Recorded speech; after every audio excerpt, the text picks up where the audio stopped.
And welcome back to Locked on Illini. Usually there was a time for the better part of my life that when Illinois were to get the commitment of a top 500 prospect, I would lead the show because when it comes to Illinois football, that would be a potential headliner of the class. But now we're at the point where Bret Bielema has built a program where getting one of the top prospects in the country, Javari Barnett, who I talked about briefly earlier, but I promised you that I would go more in depth on later on this week. Well, that episode is here.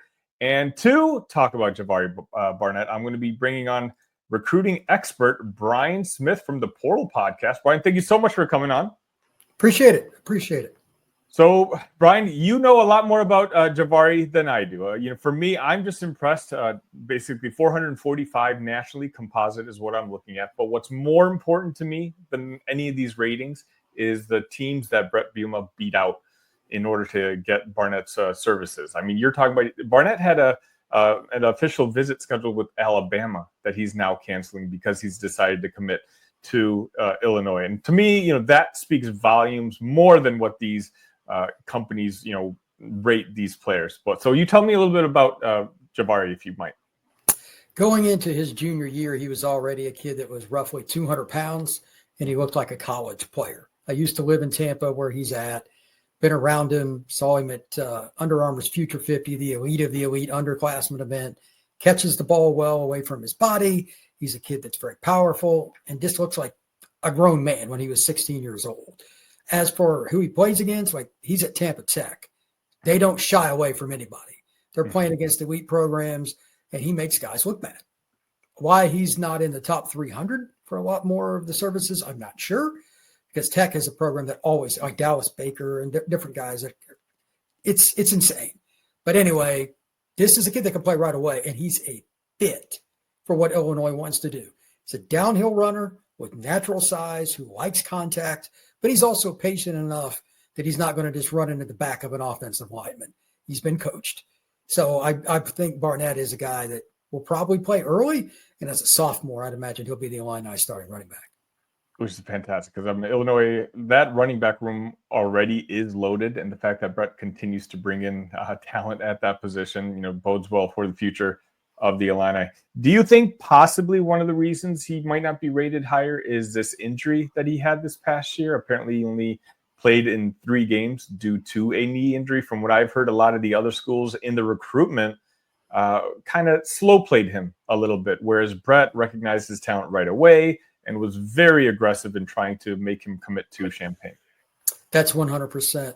You're guessing with knee injuries. It's an easy way to evaluate because there's so many kids, especially at running back. They say it all the time. I had a coach tell me this as a reminder not long ago. Your best ability is your availability. Mm-hmm. There's no way around it. That's an NFL saying, but it's true at the high school and college level too. You just don't know how a kid's going to come back. But at the same time, just being around him, knowing him, I'm not real worried about it.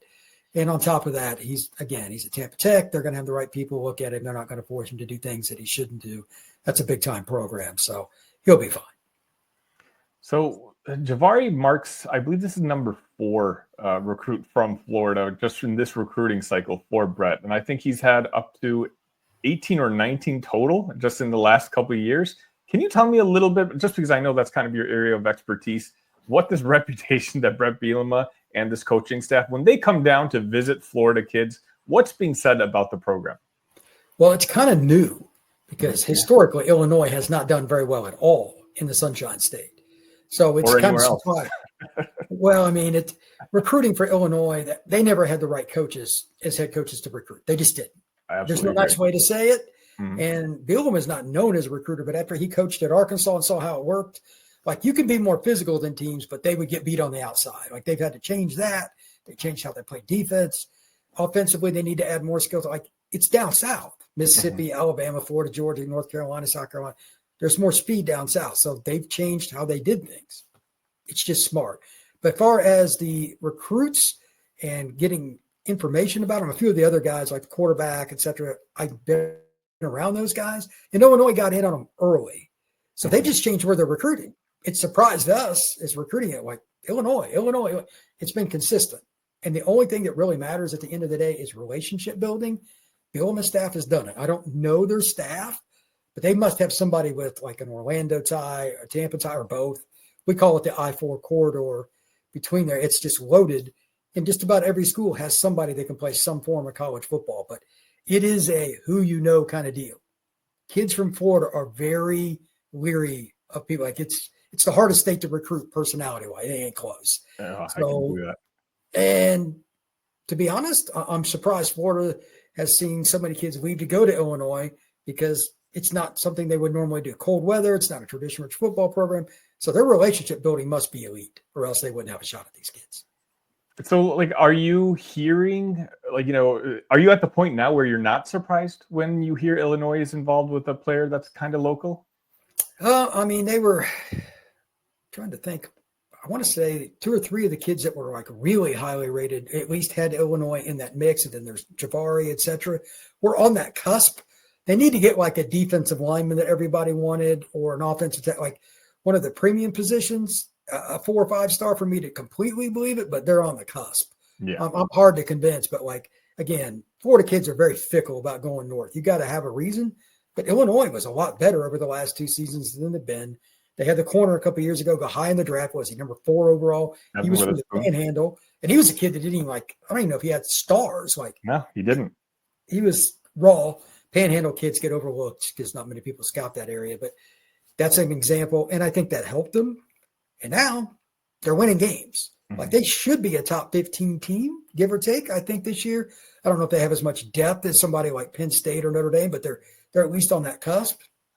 So maybe they're going to get a few of these kids because they think they can play too. Like you're the guy that gets us over the top. I'm sure that Brett's staff is probably selling that. It's an easy sell. Everyone wants to play. Right. That never goes out of style. I also think there was an advantage that Illinois had, a bonus, I guess that's the word I'm looking for, that they got to play that Cheez-it Bowl in Orlando and beat an SEC team and, get to 10 wins. A lot of the players on their current roster are from Florida, got to have their friends and family get to watch that victory over a very good SEC team in person. And then you just wonder, like from those friends and family, how many cousins there are that are, 14, 15-year-olds who have a potential in or a future in college football. And now all of a sudden, just through that, also are going to start considering the Illini, for their college experience. Yeah, I think that's part of it. Seeing is believing. Mm-hmm. These trainers and the guys I know, 7-on-7 coaches, a lot of them, especially the guys that aren't quote unquote 5 stars. Illinois is a school that would always offer, but they didn't necessarily follow up. This staff has done more, and if they've grown relationships with those people, I'm sure they said, hey, look, they just beat an SEC program. You watched the game. Why not give them a look? And that helps. I'm sure Javari, they've discussed that with him, among others. Hey, you can come here and play and win now. It's not just we're an afterthought as a team that's hoping to get to 6 wins to go to a bowl. Right. They get a chance to go to New Year's Bowls pretty soon and make it like a thing, not like once every 4 or 5 years, because they've consistently brought in better recruits, and now you got some depth. That's the difference between the obvious names: Texas, Georgia, Ohio State, Notre Dame. It's depth. So if they continue to do this, they got a chance to compete with anybody week to week. Brian, I really appreciate your time. Can you let the folks here know where they can find your work? Absolutely. The Portal Podcast, recruiting, NIL, and transfer portal every day. And really the next 2 to 3 weeks is the most important time because, in case you didn't know, 16th to the 25th of this month, the portal is open again. It will be madness. There will be a lot of tampering, and I do mean a lot. I'm being very kind with that term. So you're going to see stuff happening all over the place. Check us out on the Portal Podcast. We're all over social, Instagram, YouTube, everywhere. So find us wherever you get the same podcast you get with Sunny, right here on the Portal Podcast. Thank you for watching that clip from one of our recent shows. If you liked what you saw, go ahead and watch the full episode. It should be right here on this channel. Better yet, if you are a fan of the Illini, make sure you're subscribed to Locked On Illini. I produce content for you daily. That's right, every single day right here on Locked On Illini. Tell your friends, and I'll see you next time.